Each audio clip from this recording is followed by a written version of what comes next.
E aí pessoal, continuando a nossa série aqui no canal, hoje a gente vai falar da abertura hatch, né? Ou também Zukertort hatch, alguns chamam assim, que é o lance cavalo F3.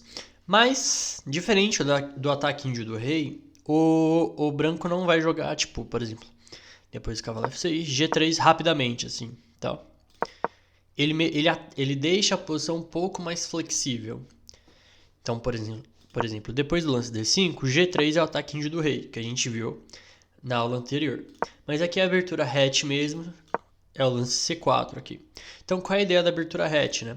O branco joga o lance cavalo F3 já para controlar, atacar as casas centrais e usa um peão de flanco, ou seja, um peão que não é central, os peões centrais são esses aqui, para atacar um peão do centro. Então ele vai tentar trocar esse peão de C pelo peão de D para aumentar, para ganhar mais controle central, tá?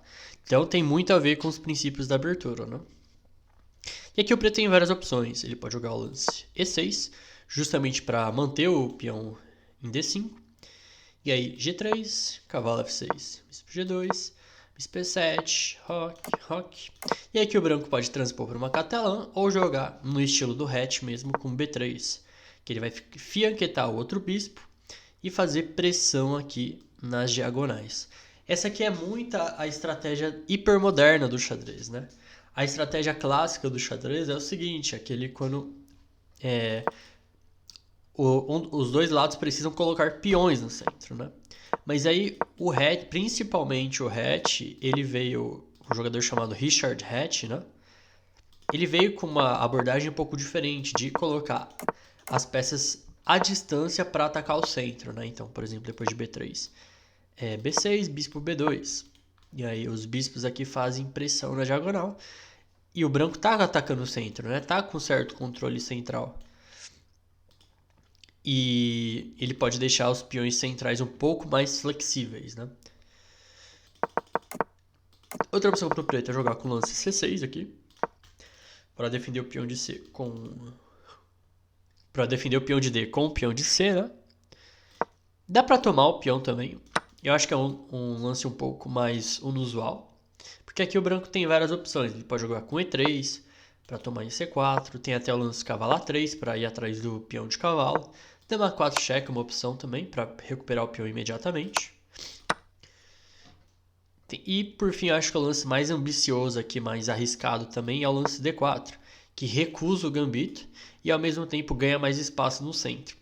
E se a gente parar para pensar um pouquinho, pode ficar um pouco parecido com a posição com a partida que a gente viu na aula sobre ataque índio do rei, do próprio Hatch contra o Rubinstein, né? Então, para quem quiser ver algumas estruturas semelhantes, eu recomendo que você pegue lá o vídeo do Hatch com o Rubinstein. Porque aqui provavelmente o Hatch levaria para uma posição semelhante com o G3, mas aqui o branco tem opções como E3 aqui para martelar o peão de D com o peão de E e também B4 aqui para evitar o lance C5. Tá? Mas aqui a partida que eu vou mostrar para vocês hoje, a partida que eu vou mostrar para vocês hoje é a partida do próprio Richard Hatch contra o Capablanca no torneio em Nova York em 1924. Uma coisa curiosa, que já dando spoiler da partida, o Hatch ganhou a partida do Capablanca. Uma coisa curiosa que aconteceu é que o Capablanca nessa época estava sendo visto como invencível. Tipo, ninguém estava conseguindo ganhar dele. E aí foi um baita choque para a comunidade enxadrística quando o Richard Hatch conseguiu ganhar. Mas vamos ver o que o Richard aprontou aqui, né? Foi cavalo F3, cavalo F6, C4, G6. E aqui tem vários jeitos de jogar essa posição, né? O Hatch jogou com B4 aqui, para fianquetar o bispo e ao mesmo tempo ganhar espaço aqui na ala da dama e no centro. Bispo G7, bispo B2, roque, e aqui jogou com G3, para pôr o outro bispo na diagonal. Veio B6, bispo G2, bispo B7, roque, D6, D3, cavalo de BD7, cavalo de BD2, E5 e dama C2. E aqui qual seria o plano dos dois lados, né? Normalmente o plano das brancas aqui, nesse tipo de estrutura, é jogar justamente na ala da dama, para onde a estrutura está apontando, né? E as pretas vão tentar jogar na ala do rei, com lances como F5, cavalo H5, F5, e tentar uma avalanche em cima do rei das brancas, tá? No geral, os planos são esses, mas os jogadores podem ser um pouco mais criativos e tentar inventar alguma coisa. Preto jogou torre 8, torre de Fd1, A5 para tentar conquistar algumas casas aqui na ala da dama, seguiu A3. Se o branco joga o lance como B toma A5, que provavelmente é um erro aqui, o preto joga com torre por A5. E aqui por que é um erro, né? Agora as brancas têm 2 ilhas de peões, as pretas têm uma ilha de peões apenas, e o branco não tem compensação por essa ilha, né? Então o peão de A2 está fraco e o preto tem uma casa muito boa aqui em C5 para ir. Então, por isso o hatch defende o peão, né? Deixa a estrutura bem firme. Preto jogou com H6, cavalo F1, e aqui jogou com C5. E aqui o branco jogou com B5, ganhando mais espaço na ala da dama, mas ao mesmo tempo fechando um pouco o jogo, né? Mas aqui a ideia do hatch é qual, né? Ele vai jogar com E3 e D4 para tentar abrir a posição aqui no centro e falar que a vantagem de espaço aqui na ala da dama das brancas vai ser extremamente útil. Preto jogou cavalo F8, veio E3, preparando o lance D4, dama C7, e aí chegou o lance D4 aqui, abrindo a posição. Preto jogou bispo E4, dama C3, formando uma bateria que pode ser um pouco incômoda, atacou o peão de E5 também, e aí seguiu algumas trocas, né? Peão por. E aqui o preto jogou cavalo de 6D7 para explorar aqui a diagonal.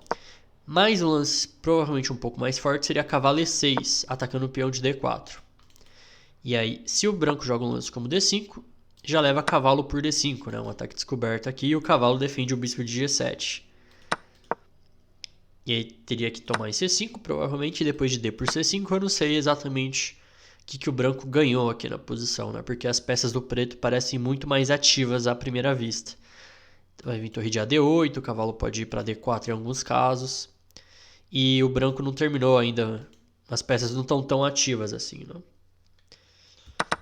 Mas aqui o Capablanca jogou com um cavalo de 6D7, pressionando aqui o peão de D4. Seguiu dama D2 para sair dos temas. E aqui ele jogou C por D4. Bispo por. E aqui ele aceitou o peão de C4, né? Mas eu acho que foi extremamente perigoso isso aqui. Talvez o lance cavalo F6 voltando. Mas eu acho que aqui cavalo F... se o cara jogou tipo cavalo D7, tiver que voltar, ele normalmente ele vai achar que não é uma boa decisão. Mas aí depois de dama por C4, qual seria o problema, né? Seguiu bispo por, rei por, e aqui surge aquele problema que quando o bispo do fianqueta é trocado, o rei fica meio exposto. Seguiu dama B2 cheque, rei G8, e aí tomou em D6, né? Então meio que o preto não ganha o peão. E as pretas acabaram se enfraquecendo, né? Porque agora a dama de B2 controla várias casas em volta do rei das pretas, que aparentemente não é um perigo imediato, né? As peças não estão chegando lá. Mas é um problema a longo prazo. O rei das pretas tem que sempre ficar se preocupando com isso. Preto jogou dama C5, torre de AD1, dobrando na coluna D, torre A7, cavalo E3. E aqui já surge um problema, porque caso o preto jogue lance como torre C7 aqui, cavalo G4. E olha só os problemas aqui nas casas pretas surgindo de novo, né? Então aqui o Capablanca jogou dama H5 para evitar cavalo G4. Só que aí veio o cavalo D4 para trocar os bispos. Talvez aqui torre de um D5 aqui fosse meio letal. Nossa, mas é bem concreto isso aqui, né? Porque a dama ficou presa de repente. Então a ideia é que se depois de bispo por, o branco pode jogar G4 aqui. E a dama das pretas está presa. Agora, por que não pode jogar G4 direto? Ah, porque a dama tem a casa de C5, ok. Então a ideia de torre de 1 D5, bispo por, a dama não tem mais a casa de C5 para ir. E aí depois de G4, o preto perdeu a dama, né? Mas aí seguiu o cavalo D4, que eu acho que é um pouco até mais natural. Porque depois de bispo por, rei por, o rei das brancas está um pouco exposto, né? Porque trocou o bispo do fianqueto. Mas as pretas não conseguem explorar, né? A dama não volta mais para o jogo para tentar encher o saco aqui nessa diagonal. Então não é um problema. E agora o branco também tem a casa de C6 para ir em alguns casos, para o cavalo ir, né? O preto jogou dama E5, seguiu o cavalo C4, atacando a dama e defendendo a torre. Dama C5, cavalo C6, torre C7, cavalo E3, ameaçando torre de 1D5. E depois de cavalo E5, torre de 1D5, e aqui o Capablanca abandonou. Mas aqui a posição já estava bem difícil, porque tá vindo... Tem algumas ideias de voltar o cavalo para G4 e começar a encher o saco aqui. E torre C ou não, né? Mas torre D5 é meio imparável aqui mesmo, né? Então, era essa partida que eu queria mostrar para vocês. Algumas ideias temáticas da abertura hatch. E aqui, né, especificamente na do Capablanca, né? Hatch Capablanca, o fianquete dos 2 bispos e a expansão ali na ala da dama, com os peões primeiro. E depois, como o hatch conseguiu explodir o centro aqui, jogando com E3, D4. Espero que vocês tenham gostado e vejo vocês no próximo vídeo.